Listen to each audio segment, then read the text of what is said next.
This is Crosscut Reports. I'm Sara Bernard. Today, we dive into the ongoing battle over book banning in schools and libraries. Around the country, efforts to ban specific books or even whole categories of books are on the rise. This politically charged fight has been gaining momentum in recent years as parents and community members increasingly call to remove young adult books from the shelves, specifically titles that address race or LGBTQ issues. And as freelance reporter Meg Butterworth found, in one corner of Washington state, this fight could end up dissolving an entire library system. The Columbia County Rural Library District could be no more, thanks to a petition that's putting the question on the county's November ballot. So this episode, we take a look at what's happening in Columbia County and what it signals for the rest of the state and the country about political polarization, censorship, and what, in the end, we want our public libraries to be.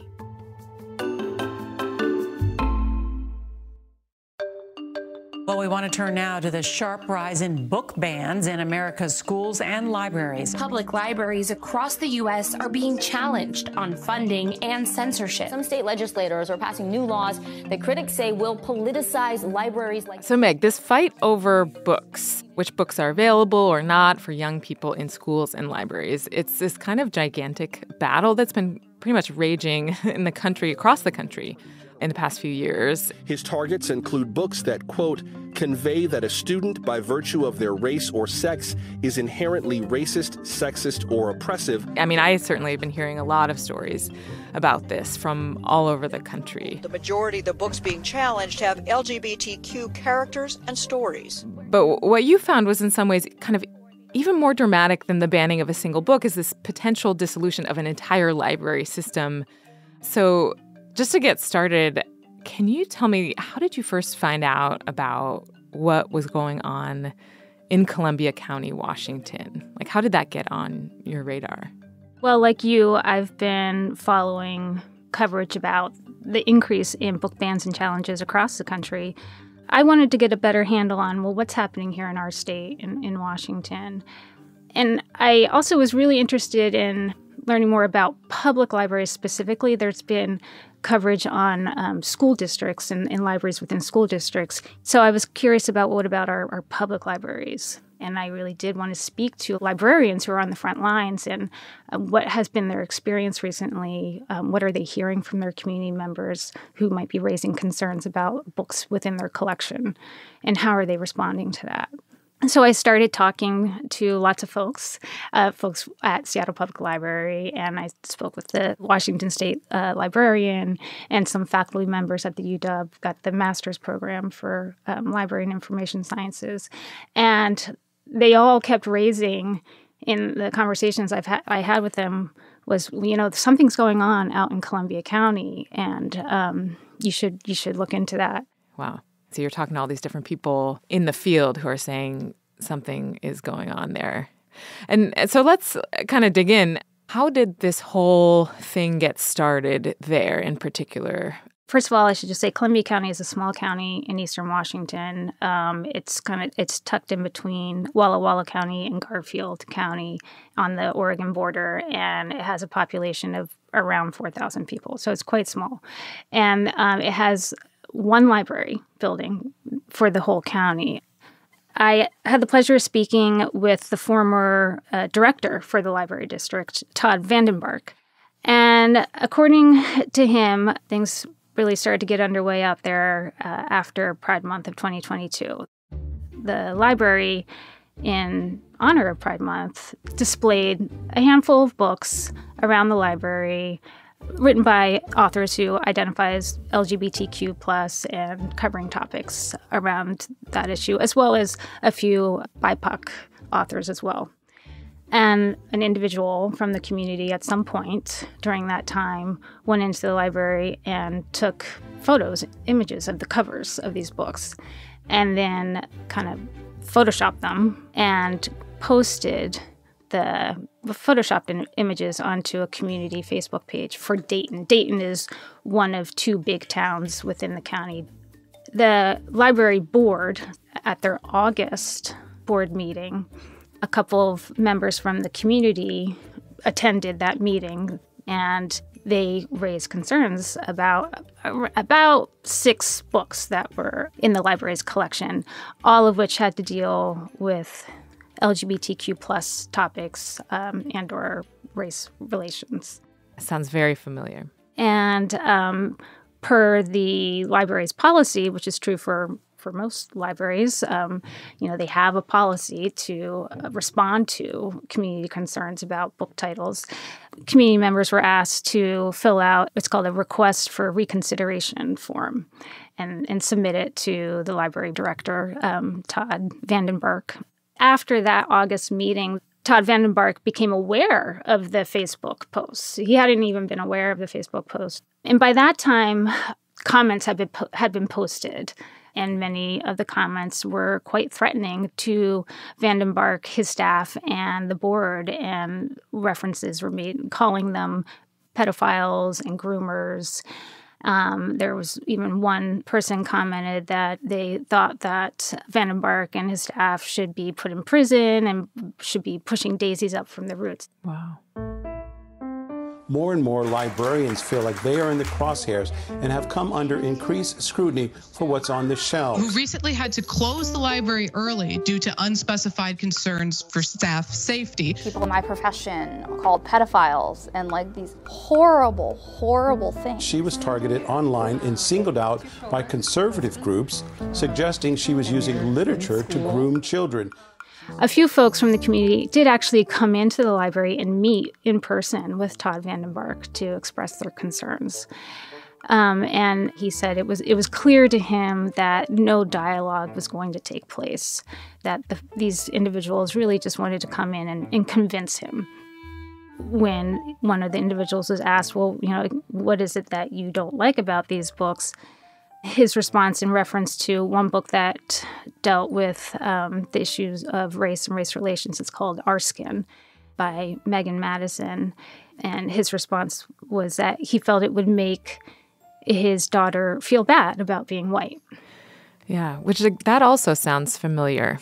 That's kind of a theme that you'll notice in a lot of these stories and these conversations around the country. If we talk about race, then my white child might feel bad. I don't want my daughter growing up feeling guilty because she's white. Yeah, and I should say, just kind of pulling back from this very specific example, largely across the country, what we've been seeing in the past, really just within the past 2 years, this dramatic rise in book bans has been occurring.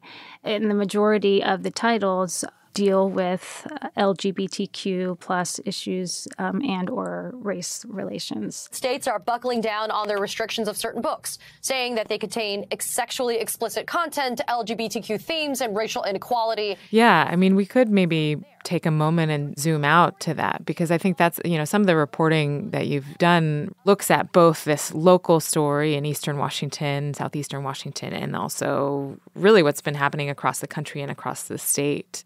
Yeah, Washington State, compared to other states, is not seeing a tremendous amount of book bans, but we have in the past few years seen a rise.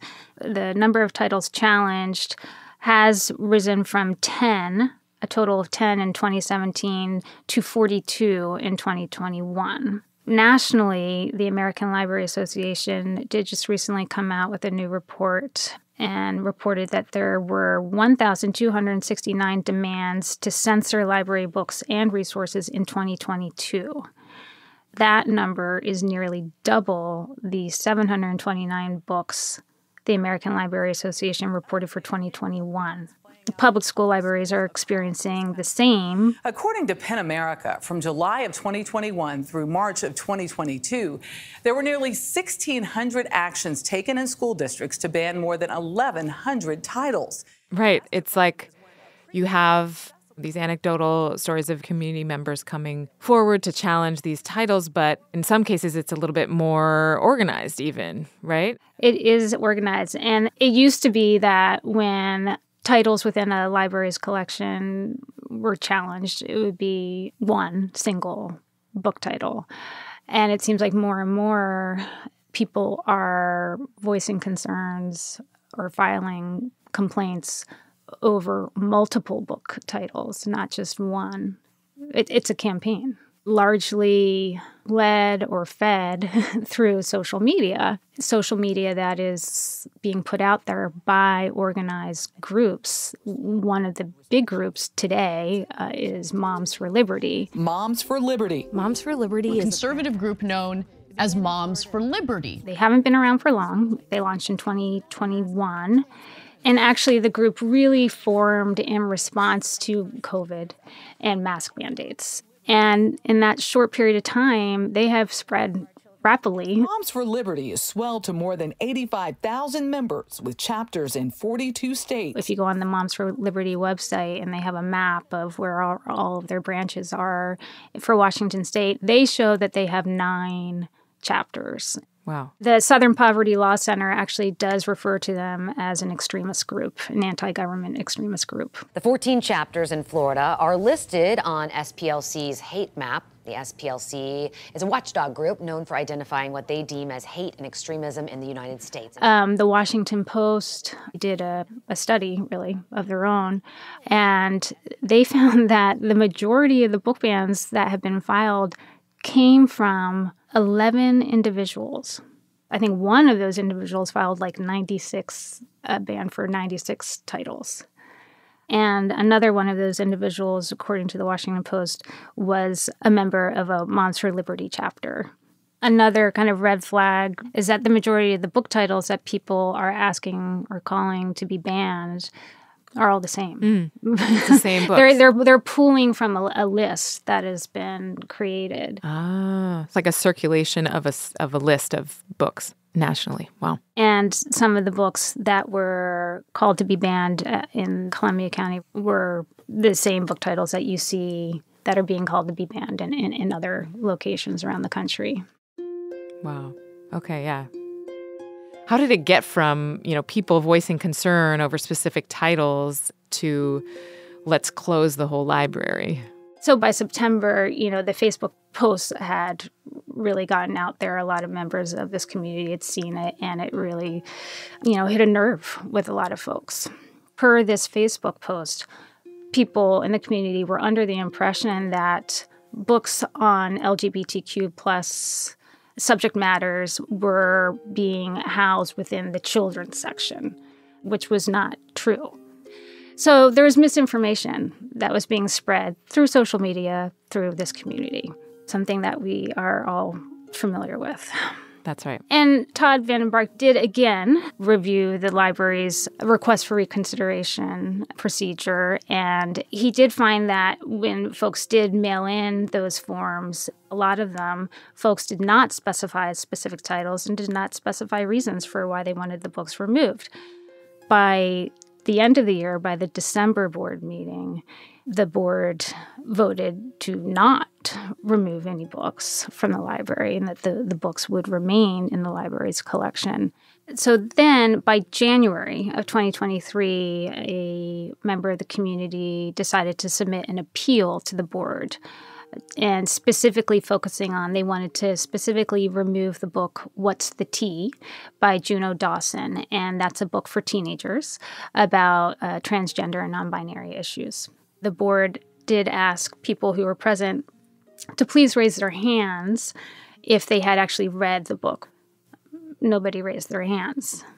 A vote was taken by the board, and 4 of the 5 board members voted to deny the appeal by this individual. All right. So basically, people brought concerns. There were some public meetings. There were some forms filed, but there just wasn't a lot of evidence. So the board is saying, we're just really not seeing the evidence here. So we're just going to retain our collection as it is. And that happens a couple times. And so then another member from the community, Jessica Ruffcorn, decides to create a petition to dissolve the library district. And I was not able to interview her. I reached out to her and I did not hear a response. And indeed, the petition had enough signatures. So voters in that community can actually decide if they want to keep their library district. I should mention that Todd Vandenberg, he resigned in June. It was a very stressful experience, and he resigned. He has since moved on to a larger library district. I mean, one thing that struck me from your reporting is that someone you spoke with at the University of Washington's Master's in Library Science program said all librarians recognize each other as fellow warriors. I wonder if you could tell me more about that conversation. Like, did that feeling of being a warrior, the way that she described it, is that something that is new?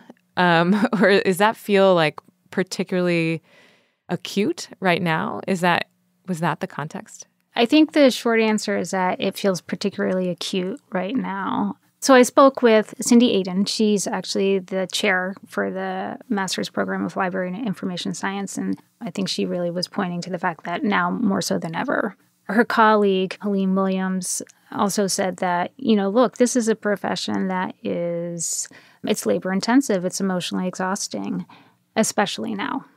They said that they really started noticing changes going back to 2016, to the election. And since 2016, it's definitely been a topic of conversation amongst faculty members and students and just professionals in the field, and has caused them, at the UW's program to think more about what they're offering in their curriculum and how they are addressing the possibility that these new professionals going into the field will encounter calls for book bans from their community members and just how to prepare them for that.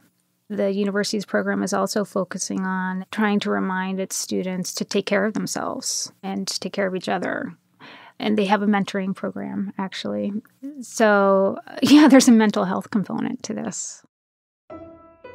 One of the questions I did ask the folks at the UW was, well, given the current climate here and how you could argue that public libraries have become politicized, has the UW in particular, experienced a decline in enrollment into the master's program? And they said no. They actually experienced an increase, an upswing in enrollment, especially in the wake of the killing of George Floyd and the Black Lives Matter protests that occurred in 2020. Helene Williams actually said, she's the faculty member, said that we brought in so many new students, it caused us to go on teaching overload for the next couple of years. And she and her colleague, Cindy Aiden, feel like because of everything that was going on at that time, that people were beginning to understand that libraries are in a unique position to address the issues of racism, inequities, accessibility, humanity. That there is social justice work that goes on.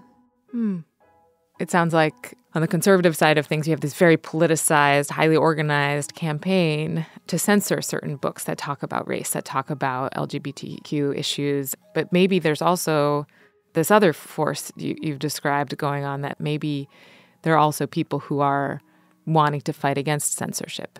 Well, you can see that. You could take that to a larger scale and say, well, look at what Brooklyn Public Library has done and Seattle Public Library has done by joining the Books Unbanned initiative. Books Unbanned program now allowing teens from across the country to access their online books and audiobooks with a free membership. So for Seattle Public Library, their Books Unbanned program is open to any resident in the country.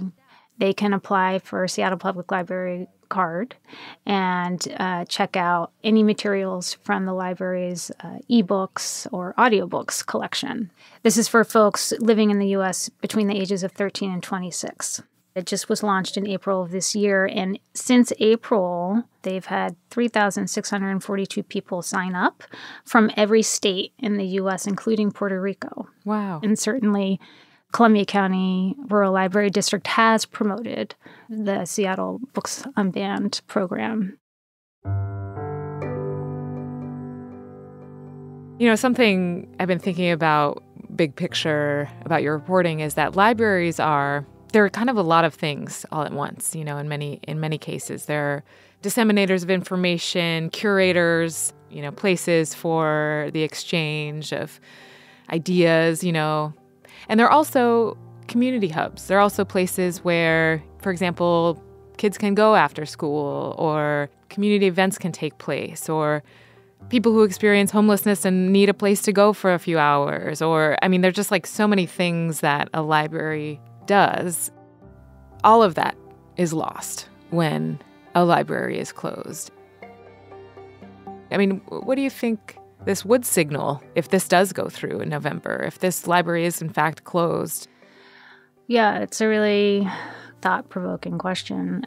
In this library in particular, I mean, Todd Vandenberg described it as a gem of a rural library system. Even though it just had one building for the county, that building really did serve as kind of a community hub. The library hosts several events, public, free events. Speakers coming in to talk about a wide array of topics, just gatherings. So the building will not be used in that manner anymore should the library district become dissolved. So that's a big question mark. But that possibility of losing that physical space, and physical spaces are really important, especially in our world today where it's easy to just dismiss them, right? That's a big question that this community needs to figure out. You know, this is definitely something for other communities to pay attention to and really ask themselves, how much do they benefit from their public library? Because it's not just books. It's also a reminder of what intellectual freedom means to a community.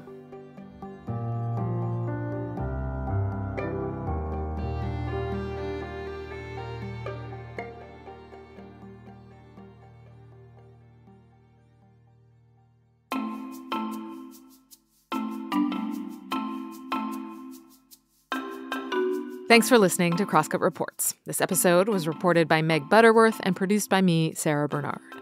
The story editor was Steve Mullis. Our executive producer is Sarah Menzies. You can subscribe to Crosscut Reports wherever you listen, and whatever platform you're listening on, please review us. We'd love to know what you think of the show. Also, if you'd like to support the work we do at Crosscut, whether it's our lineup of podcasts, the video docuseries we stream every week, or the in-depth reporting we deliver every day, go to crosscut.com/membership. In addition to supporting our journalism, members receive complete access to the on-demand programming of Seattle's PBS station, KCTS 9. For the latest political, environmental, and culture news from the Pacific Northwest, visit crosscut.com. That's also where you'll find a text version of the story we discussed today. Crosscut Reports is a product of Cascade Public Media. I'm Sara Bernard. We'll be back soon with another episode.